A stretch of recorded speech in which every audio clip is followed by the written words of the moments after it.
The Creshval died slowly, the way old things do. Lord Administrator Vextarn watched the readout scroll across his command tablet with the detached irritation of a man doing paperwork he resented. 3 reactor cores dark. Hull integrity at 22%. 41 crew dead, the rest barely breathing through emergency seals that wouldn't hold past another jump. The Creshval had been a Void Reaper-class siege dreadnought once, 3 kilometers of layered plating and void cannons capable of cracking a moon. Now it was a tomb drifting on fumes. Limping home from a border war, the hegemony had not bothered to win cleanly. Recovery cost, Vextarn said, not looking up. His adjutant, a thin, nervous Drevak named Asan, checked the figures twice before answering. 40,000 standard units to tow, 18,000 to scrap in place. The ship's salvage value doesn't clear either cost, Administrator. Then we don't recover it. Vextarn tapped the tablet shut. Find somewhere to put it down, somewhere nobody will ask questions. Asan pulled up a star chart, fingers trembling slightly, not from fear of the decision, but from the tedium of having to make it himself instead of letting some lower clerk take the blame later.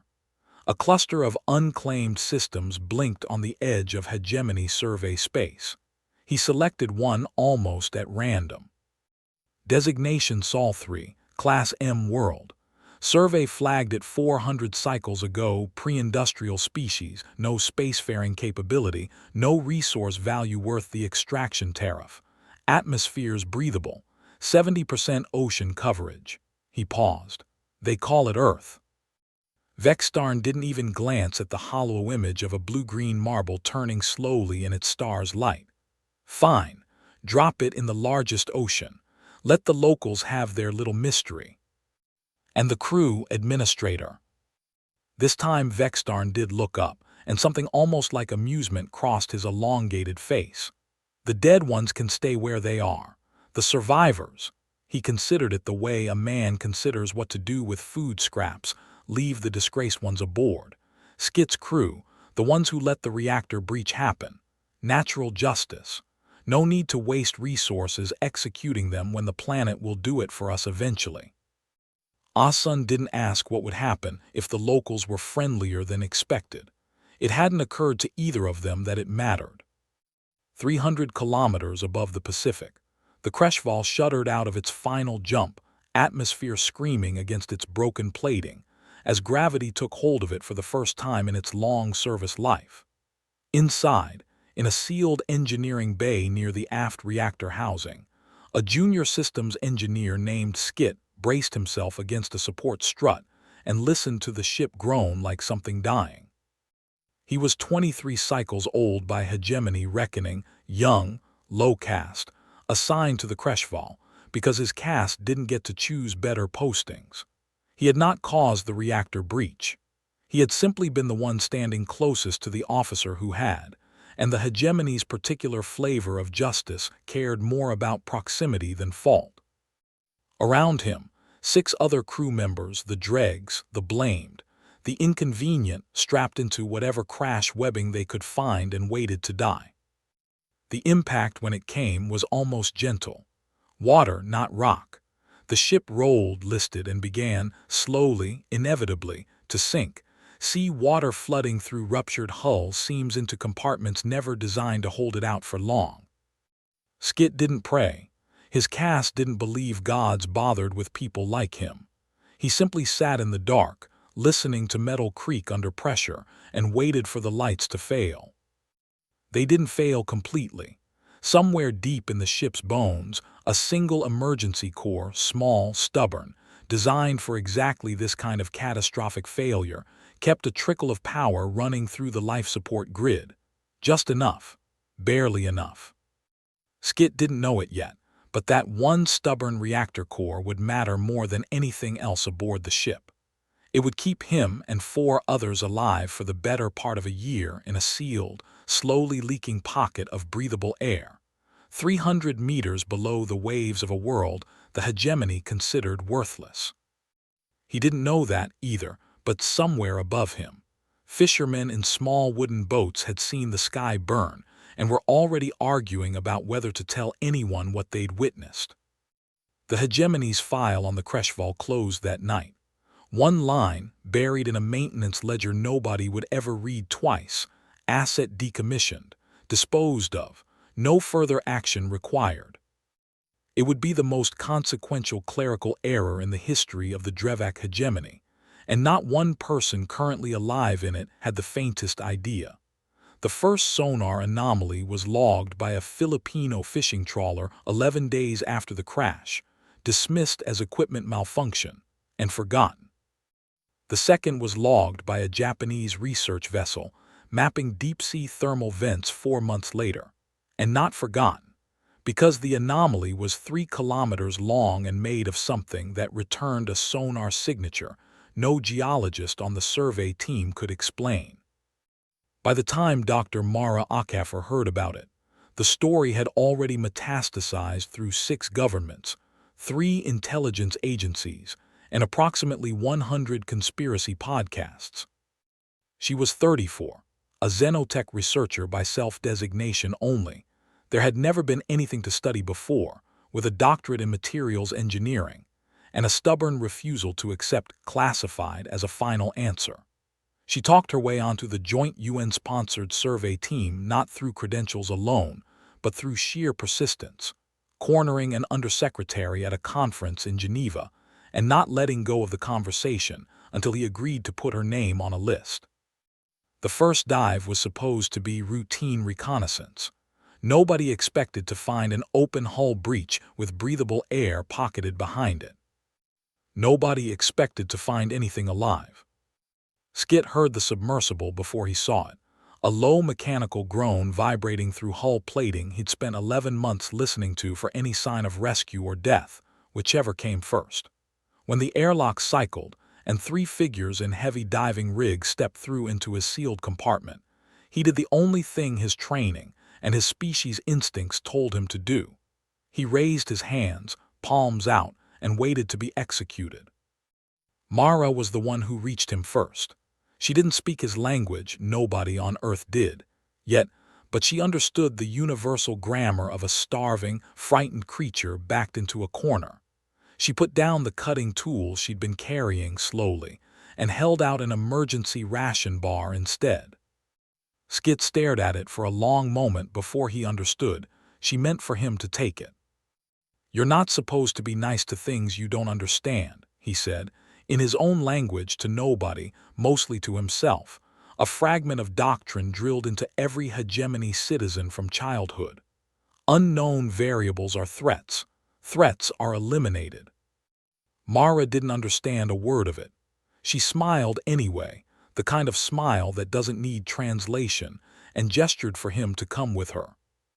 What followed was not, contrary to every uplifting fantasy of human unity, a moment of planetary brotherhood. It was 6 months of furious, petty, high-stakes argument across the UN Security Council.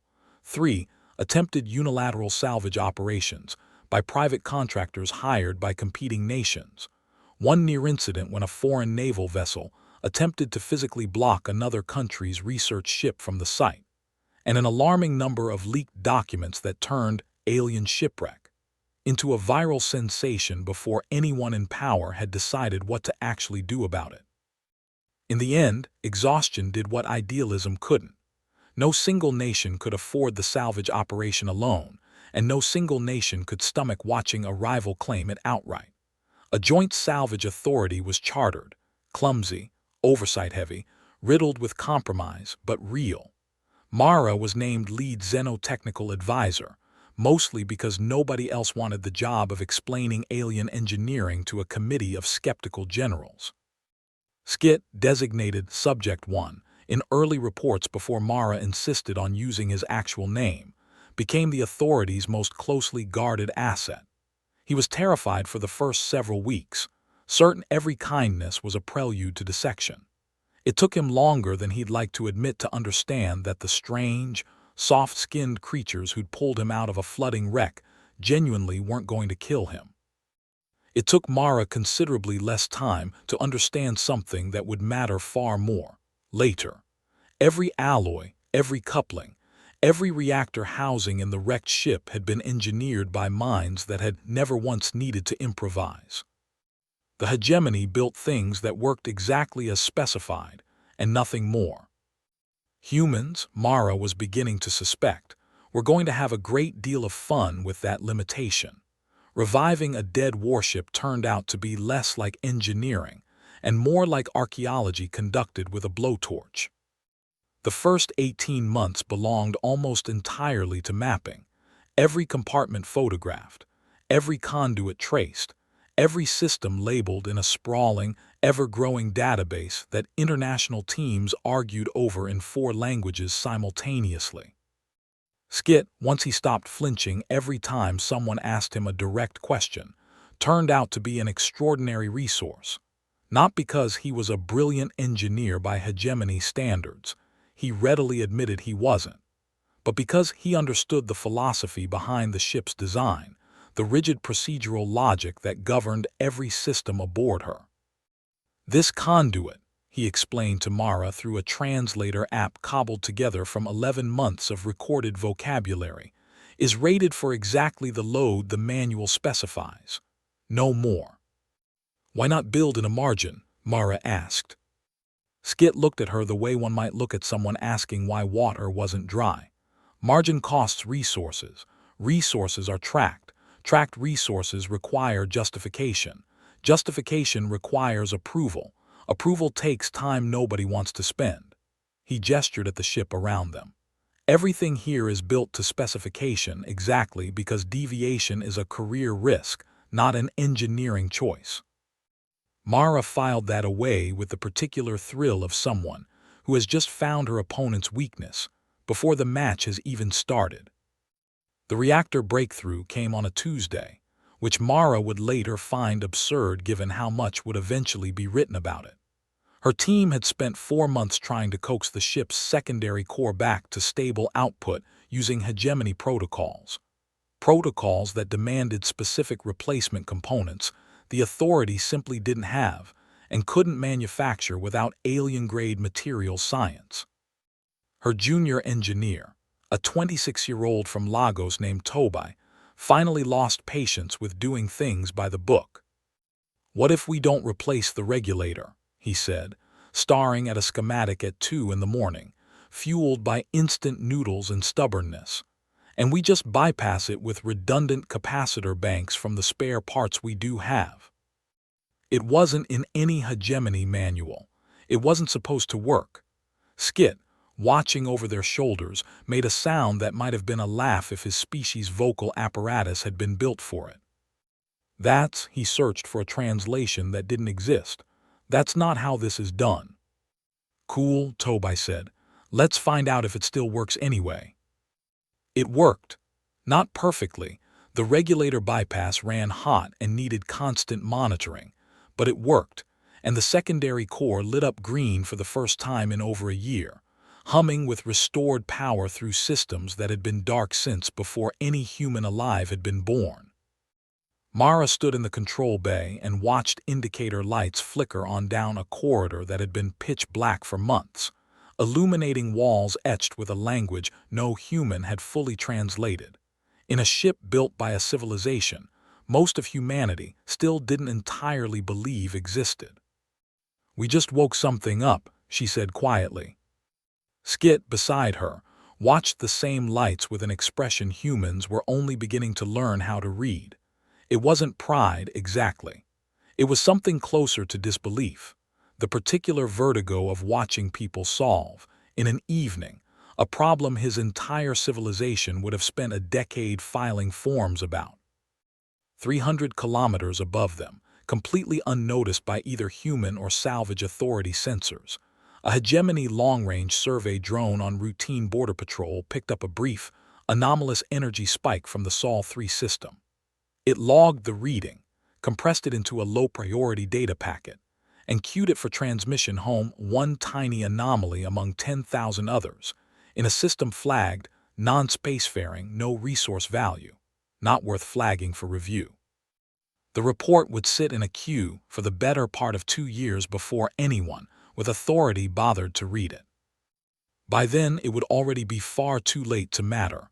Word doesn't stay contained. Not forever and not in a connected world. Within 3 years of the reactor breakthrough, the existence of the wreck and the slow, methodical effort to restore it had become an open secret among the kind of people who made a living trading in secrets.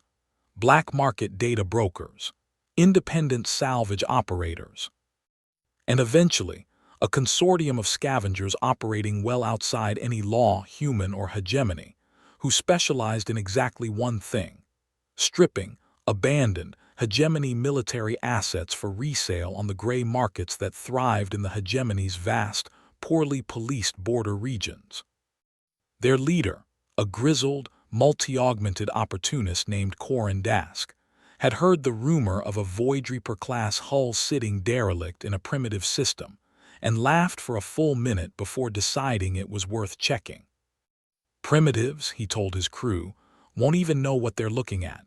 We go in, strip the reactor cores and the weapons systems, and we're gone before they finish staring at the sky. He was wrong on every count that mattered. The skirmish that followed wasn't a battle in any conventional sense, not yet. It was 3 scavenger raiders dropping out of high orbit, expecting an easy strip job on a derelict hulk, and finding instead a system with eyes. The Authority had spent the better part of 2 years building a defense network almost nobody outside its inner circle knew existed. Repurposed satellites retrofitted with salvaged hegemony sensor arrays. A handful of jet interceptor squadrons modified with capacitor banks lifted directly from the Kreshval's own weapons bays. And most critically, pilots who had spent 18 months training against simulated alien combat doctrine that Skid himself had helped reconstruct from memory. Corin's first raider didn't even make it past the outer defense perimeter.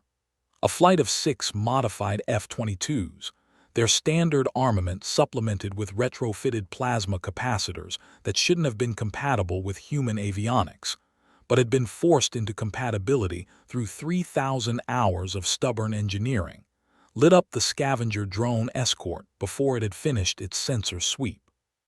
"That's not possible," Corin's weapons officer said, staring at the readout. "Their tech signature is primitive. Their weapons aren't." "Hybrid," Corin muttered, already reaching for the retreat command. "They've hybridized the systems." It was more than that, though neither of them had the vocabulary yet to describe it. Hegemony combat doctrine assumed predictable engagement patterns, formation discipline, procedural escalation, responses calibrated to known thresholds. Human pilots, trained on a planet that had spent its entire violent history rewarding unpredictability, did nothing the doctrine anticipated. They broke formation deliberately. They feinted retreats that weren't retreats. They used terrain, actual atmospheric terrain, mountain ranges and weather systems, in ways no void-trained hegemony pilot would think to exploit, because no hegemony pilot had ever needed to. The second raider lost its engines to a missile strike that came from an angle its threat assessment software hadn't been programmed to consider possible. The third fled outright, Corin screaming orders at a crew too rattled to follow them efficiently. They limped home with 1 badly damaged ship, 2 destroyed, and a story nobody in the gray markets quite believed. The primitives fought back, and they fought smart. Mara watched the engagement from the Authority's command center, hands shaking slightly with adrenaline she hadn't expected to feel from a desk job. Beside her, Skit watched the same feed with an expression she'd started learning to read over 3 years of close work together, something between awe and quiet, dawning alarm. "They'll report this," he said finally. "To who?" "To no one official if they're smart. Pirates don't advertise their failures." He paused, choosing his next words carefully, the translator app lagging slightly behind his evident unease. "But word travels, even pirate word. Eventually it reaches someone who has to decide whether to care." Mara looked at the tactical display, at the small green icons representing human pilots returning safely to base, and felt something she hadn't expected to feel yet. Not triumph, exactly, but the cold, clarifying recognition that the secret phase of this project was ending. "Then we'd better be ready," she said, "before they decide to care." Skit didn't answer. He was thinking instead of Lord Administrator Vextarn, a name he hadn't spoken aloud in 3 years, a man he'd once been certain would never think of Sol 3 again. He was no longer certain of that at all. The report took 14 months to climb the hegemony bureaucracy from a gray market intelligence broker to a desk that mattered, and when it finally landed, it landed on the worst possible desk, Lord Administrator Vextarn's. He read it twice, with the particular dread of a man recognizing his own past mistake walking back through the door uninvited. Sol 3, non-spacefaring designation, Void Reaper class hull confirmed active, hostile engagement reported by independent salvage operators. Casualties, 2 vessels lost. Vextarn had built an entire career, in the years since, on the foundation of having made no notable mistakes. The Creshval disposal had been a single line in a ledger, the kind of routine decision 1,000 administrators made every cycle without consequence. If it surfaced now, if anyone above him learned that a worthless world had not only survived contact with a derelict hegemony warship but restored it, armed it, and defended it well enough to repel trained raiders, his career wouldn't merely stall. It would end, possibly along with several other things he valued more. So he did what frightened, competent bureaucrats have always done. He tried to fix the problem quietly, before anyone official noticed it existed. A routine inspection, he told the small, deniable task force he assembled, 3 light cruisers, crewed by officers whose discretion he had purchased rather than earned. Confirm the asset's status, recover or destroy as the situation warrants. This does not go through official channels. This does not appear in any report you file with anyone but me. The task force commander, a hard-eyed veteran named Threll, didn't ask why a primitive, non-spacefaring world warranted this level of secrecy for a routine inspection. Threll had served long enough under Vextarn's patronage to know better than to ask questions that might cost her the patronage. She left for Sol 3 expecting exactly what the file told her to expect: savages, a derelict hulk, an easy cleanup. What Threll's task force found, 3 weeks later, was a system that had stopped being primitive in every meaningful sense the moment her sensors crossed the outer perimeter. The Creshval humans had taken to calling her Prometheus, though Threll's intelligence hadn't caught that detail yet, sat in low orbit, hull patched and reinforced with a visible, ugly, effective patchwork of human and Drevek engineering. Around her, a defense network of modified satellites and orbital platforms tracked Threll's cruisers the moment they dropped out of jump, with a precision her threat assessment systems flagged as anomalously sophisticated for designated technology level. "Hail them," Threll ordered, more out of procedure than expectation of a coherent response. The response, when it came, was in passable Drevek, heavily accented, clearly translated by software rather than fluent speech, but entirely coherent. "This is Commodore Daniel Adebio of the Earth Defense Authority. You are in restricted space. State your intentions or withdraw." Threll's bridge crew exchanged glances. Earth Defense Authority, not a phrase that should exist, attached to a species that should still be debating whether fire was a permanent technology. She made the decision that would end her career and very nearly her life.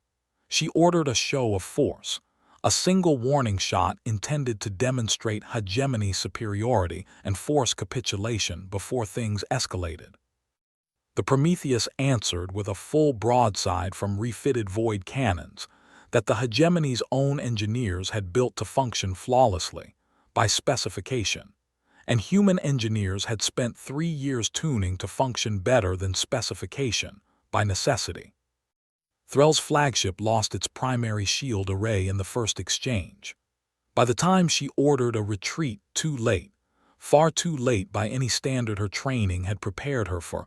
One cruiser was disabled outright, drifting and venting atmosphere, and her own ship had taken damage that would require a full dock cycle to repair. She fled the system in humiliated silence, already composing in her mind the report she would have to send Vextarn, a report that could no longer be one line long, no matter how desperately she wished it could. Vextarn read Threll's account 3 times before he set the tablet down, hands unsteady in a way he hadn't experienced since his early career. He did not send the report up the chain as written. He could not. A report acknowledging that a non-spacefaring world had repelled a hegemony task force would invite exactly the kind of scrutiny that would end him. So instead, sitting alone in his office at the edge of hegemony space, Vextarn made the second catastrophic miscalculation of his career, one considerably larger than the first. He decided the only way to bury his original mistake was to make Sol 3's problem disappear entirely, permanently, and at a scale large enough that no survivor would remain to contradict the official version of events.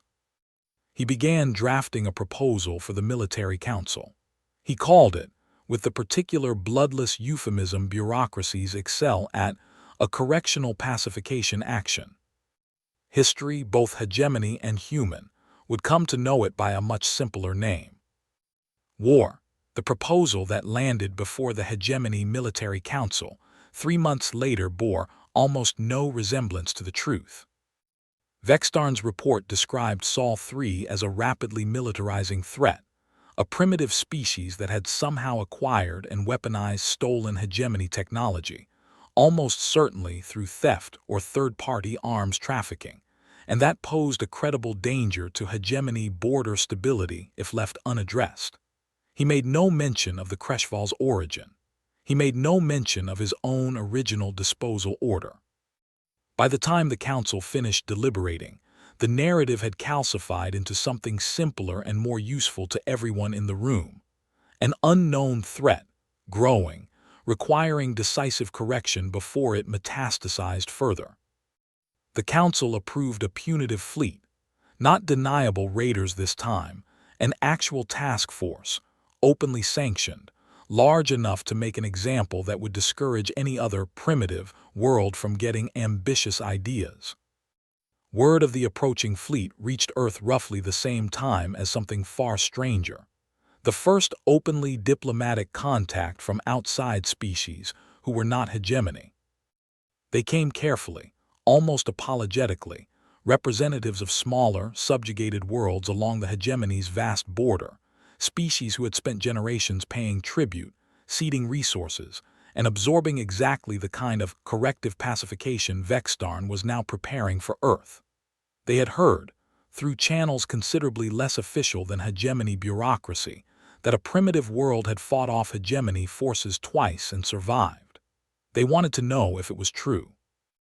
They wanted to know, more cautiously, if it might happen again, and whether it was worth quietly offering support to a species that seemed willing to do what none of them had dared.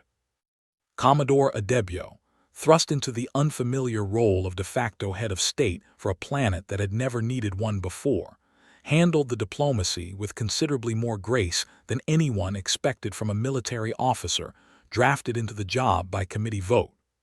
Mara, increasingly less a scientist and more a reluctant diplomat herself, found herself negotiating terms of mutual defense with species she'd known about for less than a week. Through it all, Skit became something he had never been allowed to be under the hegemony, indispensable, trusted, and listened to.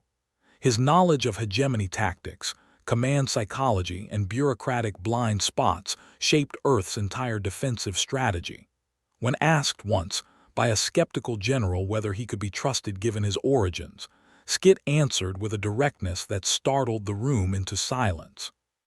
I have spent 4 years watching humans solve problems my own people would spend a decade arguing about. I have also spent 4 years watching humans treat me, a stranger, an alien, a prisoner by any reasonable definition, with more decency than my own caste ever extended me. He paused.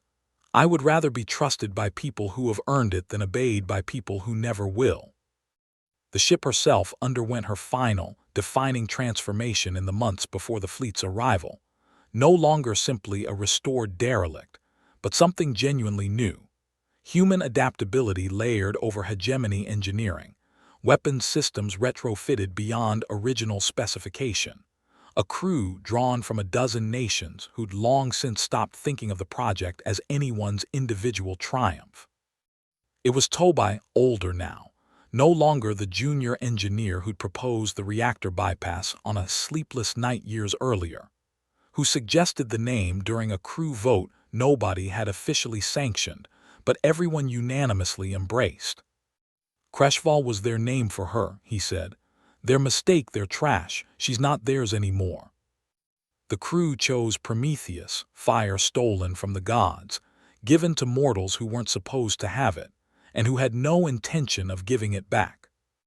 Vextarn watched the council's approval come through with something that should have felt like vindication, and instead felt, inexplicably, like the floor opening beneath him. He told himself it was simply nerves. He told himself the fleet would settle this matter cleanly, and his original error would finally, permanently disappear into the noise of a routine military action. He did not yet understand that he had spent 4 years feeding a fire instead of starving it, and that the fleet he had just dispatched would be remembered. Assuming the hegemony survived long enough to remember anything, as the single worst decision in the history of his civilization's dealings, with a species it had once dismissed in a single line of paperwork. The hegemony punitive fleet arrived in the Sol system on what human astronomers would later mark, with grim irony, as a perfectly clear morning. 41 warships dropping out of jump in tight formation, designed less for tactical advantage than for psychological effect. Vextarn wanted Earth to see exactly how badly it had miscalculated before the first shot fired. What the fleet found instead was a system that had spent 4 years preparing for precisely this moment. The Prometheus held the center of Earth's defensive formation, flanked by a hybrid fleet that would have been unimaginable a decade earlier.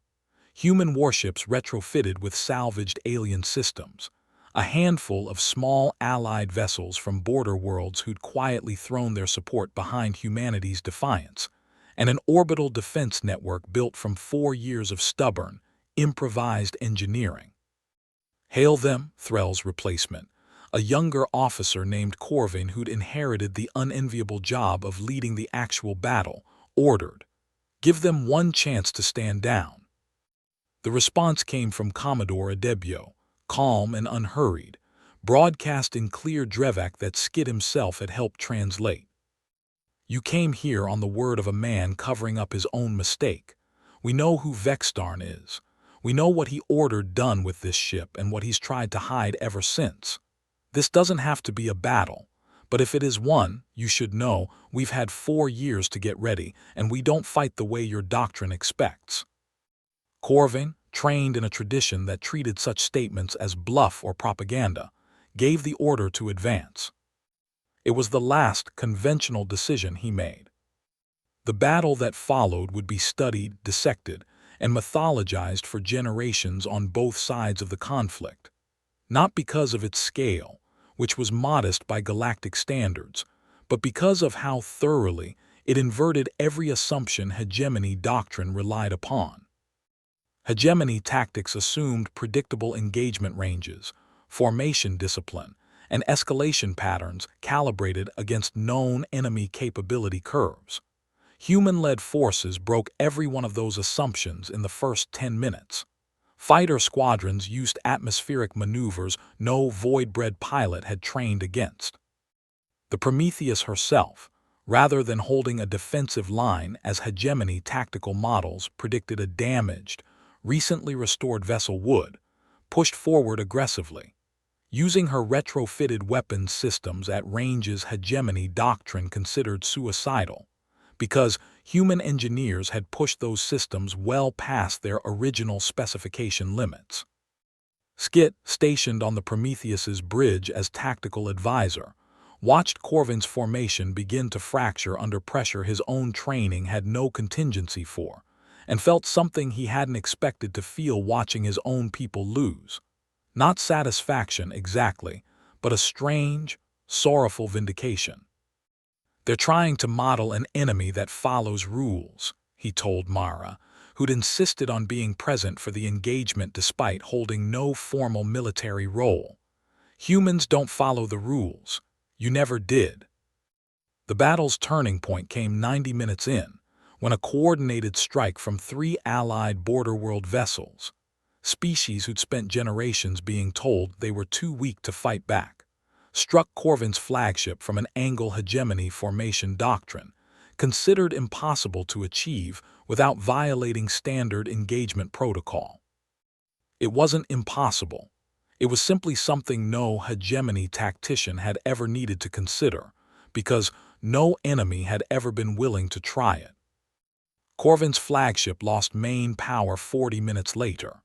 The remaining hegemony vessels, leaderless and facing a coordinated, unpredictable enemy fleet, broke formation entirely. The single greatest doctrinal failure a hegemony fleet had committed in recorded memory.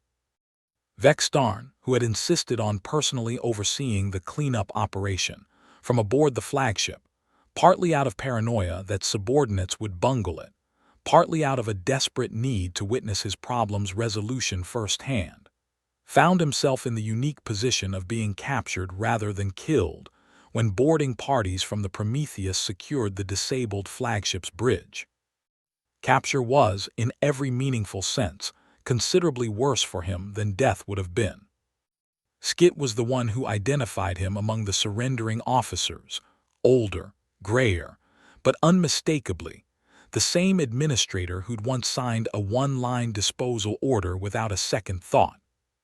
"You don't remember me," Skit said, in Drevak, watching Vextarn's face for the moment of recognition that never quite arrived. "You wouldn't. I was one of the disgraced ones you left to die with the ship."